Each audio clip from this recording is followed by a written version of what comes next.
Assalamu alaikum wa rahmatullahi ta'ala wa barakatuhu. Sunana Umma Kulsum Ahmad, kamar yadda kuka sani, kuma ni ce facilitator ta Jigawa a Knit the Deep Project.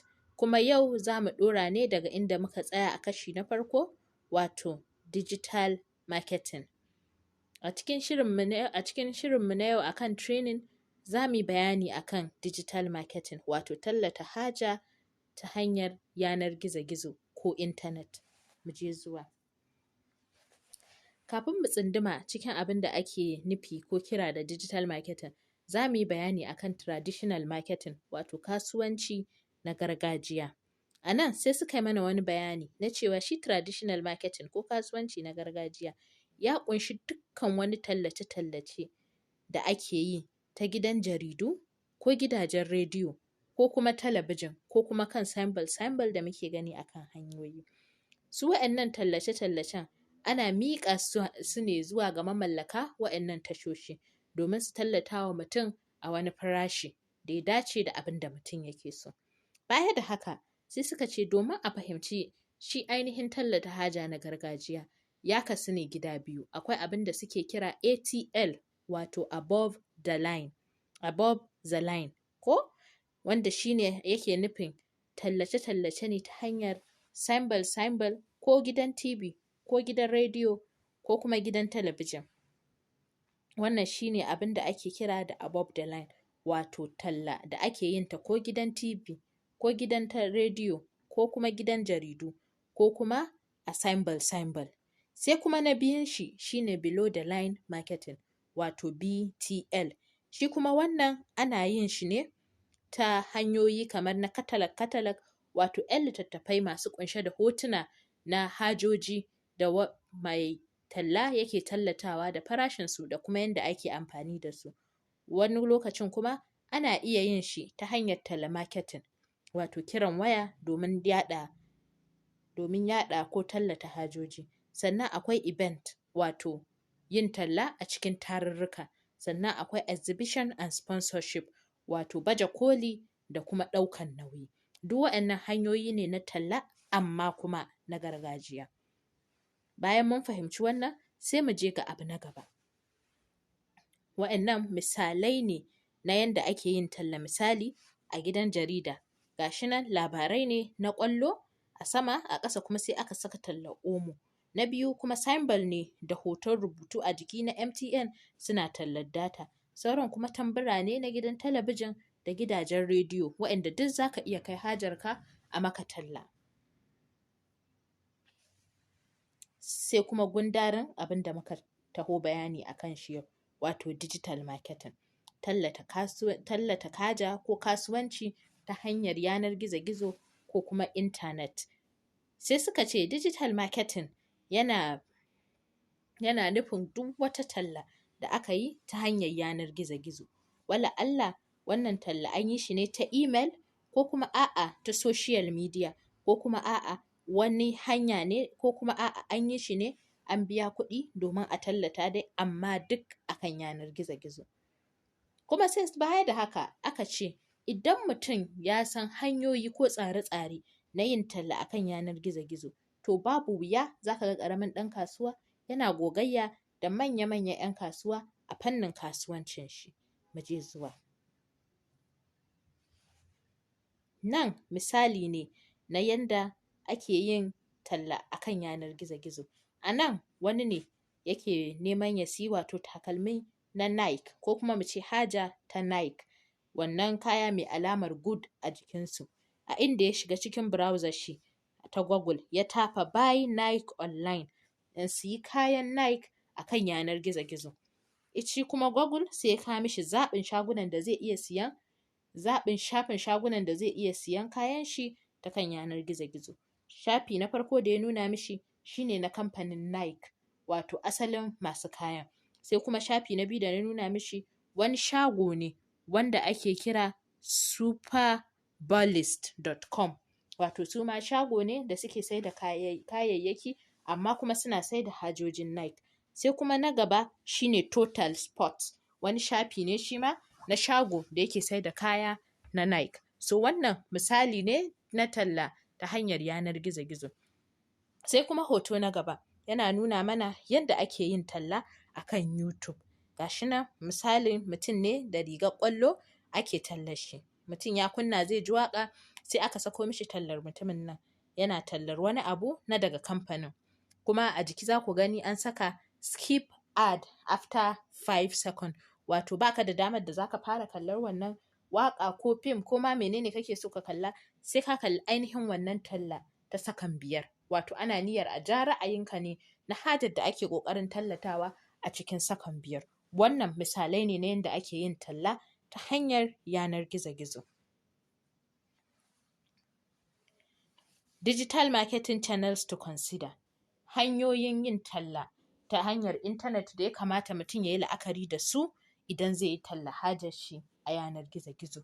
Abu na farko sai aka ce search engine marketing SEM. Wannan wata hanya ce da za ka biya a tallata maka hajarka a Google ta hanyar yanar gizo-gizo.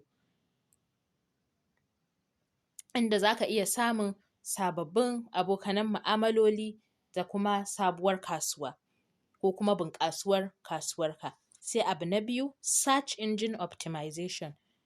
Wannan shi kuma yana magana ne akan yadda za ka tsara ko ka shirya shafinka na yanar gizo-gizo ta inda shi kanshi fasaha ta Google za ta dinga zaƙulo shafinka da zarar an nemi mai sai da haja irin kwatankwacin wadda kake siyarwa. Tsare-tsaren da za ka yi shi zai baka damar fitowa a cikin sahun manya-manyan waɗanda suke da tsarin shafi mai kyau domin tallata hajojinka. Sai kuma abin da ake kira da Google Business Profiling. Wato wannan wata manhaja ce ta kyauta da take baka damar ka ɗora kasuwancinka akan yanar gizo-gizo wato ta hanyar Google Map wato taswirar Google. Sai kuma abu na gaba content marketing. Wannan yana magana ne akan wani dandali na kasuwanci inda za ka iya samun hajoji da kuma bayanai akan hajojin nan. Wani lokacin ma har da farashinsu. Wato a nan ana nufin content marketing kenan tallata ko da hotuna ne ko hoto mai motsi ko kuma bidiyo na hajojinka ko kayan sana'arka. Sai kuma aka ce social media marketing. Wannan shi ne amfani da social media wajen karkato da hankalin mutane zuwa kan shafinka ko zuwa kan kasuwancinka. Wannan za a iya yin shi ne ta hanyar kyauta ko kuma ka biya wato social media ɗin da kake amfani da shi domin su taya ka tallata hajarka. Sai kuma email marketing. Wato wannan kuma ya ƙunshi tattara email wato saƙon adireshin yanar gizo na mutane domin ka dinga tura musu sababbin hajojinka ko kuma tsofaffi da kake so ka karyar da farashinsu. Sai kuma na ƙarshe wato na 7 shine display advertisement. Wannan shi kuma tallace akan yanar gizo-gizo ta hanyoyi daban-daban akan shafuka daban-daban na yanar gizo-gizo akan intanet.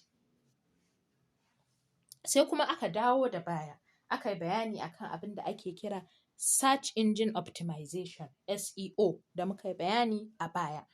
Shi ne wata hanya ce ta tsara hotuna ko kuma hoto mai motsi ko bidiyo akan shafinka na yanar gizo-gizo domin yadda za ka ƙara yawan masu ziyartar shafinka. Wannan yana tabbatar da cewa ko yana tabbatar da ganin cewa shafinka ya bayyana akan wato ainihin browser wadda ake dubawa domin ganin result ko kuma domin ganin shafuka da ake amfani da su domin biyan wata buƙata. Sai aka ce yaya mutum zai iya fara cin moriyar search engine optimization. Sai aka ce abu na farko shine mutum zai buɗe abin da ake kira search console akan yanar gizo-gizo a inda mutum zai ɗora content ɗin shi wato ainihin hotuna ko kuma bidiyo na kayan sana'ar shi sannan kuma sai ya dinga dubawa yana bibiyar yaya shin ana kallon waɗannan content da ya tallata ko ba a dubawa. Sannan kuma wannan search console yana baka damar da za ka iya zuwa kai wa Google bayanin cewa ga matsalarka dangane da tallar da ake maka. Sannan abu na biyu yaya za ka taimaka wa Google domin su dinga dubo kayan tallarka ko domin su dinga zaƙulo kayan tallarka. Na farko sai aka ce ka aika wa Google hoto ko kuma location ko kuma guri na sana'arka. Sannan na biyu ka faɗa wa mutane da bakinka, sannan kuma ka yaɗa a kan shafukan yada zumunta cewa ga sabon shagonka, ga adireshin shi, ga kuma a inda kake. Sannan ka yawaita ɗora sababbin kayan talla, wala'alla hoto ne mai motsi ko kuma tsayayye ko kuma bidiyo wanda yake nuna abin hajojinka na kasuwa. Sannan sai aka ce ya za ka yi ka taimaka wa mutane masu ziyartar shafinka da kuma Google fahimtar saƙon da kake son isarwa. Sai aka ce na farko ka yi ƙoƙari ka ga ka ƙirƙiri abin da ya zama wato ɗaya tamkar da dubu a cikin kayayyakin talla, kuma wanda yake bayani tartibi a kan kayan sana'arka. Na biyu sai aka ce ka rubuta bayani ingantacce game da waɗannan abubuwan da ka ƙirƙira ko a waɗannan abubuwan da ka yi domin tallata hajarka. Sannan na ƙarshe kuma ko na ukunsu shi ne ka yi amfani da tag ko kuma ka yi bold na waɗansu abubuwa da suka zama masu mahimmanci a gurinka, ko kuma wata haja ta zama mai mahimmanci, ko kuma wata kalma da mutane suka fi dubawa wajen neman wani kaya, sai ka sa su a matsayin bold ko italics yanda za su fito ƙarara a cikin content ɗinka. Sai aka sake dawowa kuma da baya aka yi bayani a kan abin da ake kira Google Business Profiling. Kamar yadda muka ce a baya, wani kayan aiki ne na kyauta da Google ta baka dama da za ka iya ɗora kayan kasuwancinka a kan yanar gizo-gizo ta hanyar Google Map, wato taswira ta Google. Nan sai aka ce me Google Business Profiling yake yi idan ka ɗora kasuwancinka a kai. Na farko yana tattaro bayanai mafiya mahimmanci na kasuwancinka domin ya nuna wa jama'a. Na biyu yana ba da update ko yana ba da sababbin bayanai a kan kasuwancinka. Na uku yana sanar da mutane lokacin da za ka yi wani sabon al'amari game da kasuwancinka. Na huɗu kuma yana tallata wa mutane lokacin da kake ba da bonanza ko kake yin sales ko kuma kake kawo wani sabon kaya ko kuma kake raba kyaututtuka ga masu siyayya a gurinka, wato kwastomominka. Sannan na ƙarshe yana baka dama da za ka ansa tambayoyi na mutane da za su yi a ƙarƙashin shafinka ko a ƙarƙashin profile ɗinka da yake kan Google. A nan hoto na jiki yana bayani ne akan Hendra Creatives, wato wani mai kasuwanci ne a garin Legas da yake yin aiki na printing amma a kan kaya. A nan ya nuna mana ga inda za mu je mu ga shafin shi na yanar gizo-gizo, ga hanya direction wato kenan na kwatancen zuwa shagon shi. Sannan ga shi idan muna da sha'awar mu saving ko mu ajiye bayanan wannan mai kasuwanci, ga inda za mu ajiye bayanan shi nan. Sannan na ƙarshe ya nuna mana gurin call wato kiran waya inda za mu iya kira wannan mai shagon. Sai kuma ya nuna mana cewa wannan print shop ne a Najeriya, wato mai aikin printing ne a cikin Najeriya. Sannan kuma za ka iya zuwa shagon shi, ga shi nan service option, za ka iya zuwa shagon shi ka sai kaya ko kuma ka siya a kawo maka, wato a maka delivery har inda kake zaune. Sannan ga adireshin shi a garin Legas, sannan ga lokacin da yake buɗe shago da rufewa da kuma number wayar shi. A ƙarshe kuma ga irin samfur-samfur na hotunan kayan shi da yake siyarwa. Wannan misali ne na yanda kasuwancinka zai bayyana a kan profile ɗinka na yanar gizo-gizo idan ka ɗora.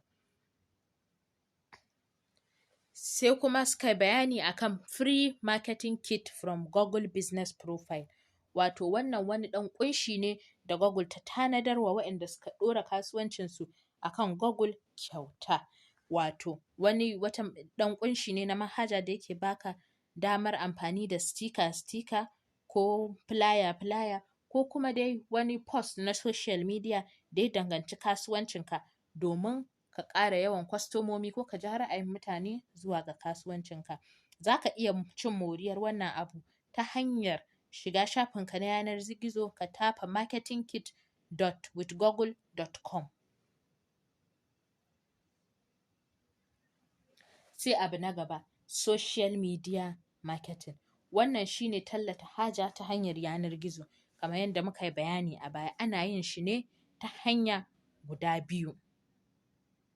Na farko, akwai wanda ake kira organic, wato wanda ake yi na kyauta.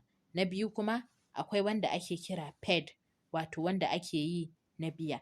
Kafin mu je ga waɗannan bayanai, a nan an ba mu misalai na shafuka na dandalin sada zumunta, wato social media. A ciki aka ce mana akwai Facebook, akwai Twitter, akwai LinkedIn, Instagram, TikTok, kai har ma da YouTube. Duk shafuffuka ne ko dandali ne na sada zumunta. Sai a nan a gaba aka ci gaba da bayani akan abin da ake kira organic social media, wato yin talla a social media na kyauta. Aka ce shi wannan na kyauta ne, kuma sannan iya friends ɗinka ko followers ɗinka su ne waɗanda za su iya dinga gani. Sai kuma na gaba aka ce paid social media, wato social media na kasuwanci amma wanda ake biya. Suka ce wannan ana biya ne domin mutane su kalli hajarka ko kuma su yi liking ko kuma su yi comment. Sannan idan ka biya, wannan zai iya zuwa ya samu har wanda baya following ɗinka ko ba friend ɗinka ba ne. Wato saƙon zai je ga mutane da yawa. Sai aka ce ka bunƙasa kasuwancinka ta hanyar social media. Na farko aka ce yana baka dama da za ka samu ƙarin ciniki. Na biyu, yana ƙara daraja ko kima na kayanka da kamfaninka. Na uku, yana bunƙasa maka kasuwancinka ko yana inganta maka kasuwancinka ko tallarka.